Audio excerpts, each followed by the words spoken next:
عَمَّ يَتَسَاءَلُونَ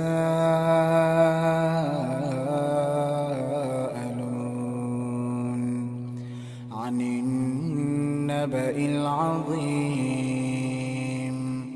الَّذِي هُمْ فِيهِ مُخْتَلِفُونَ كَلَّا سَيَعْلَمُونَ ثُمَّ كَلَّا سَيَعْلَمُونَ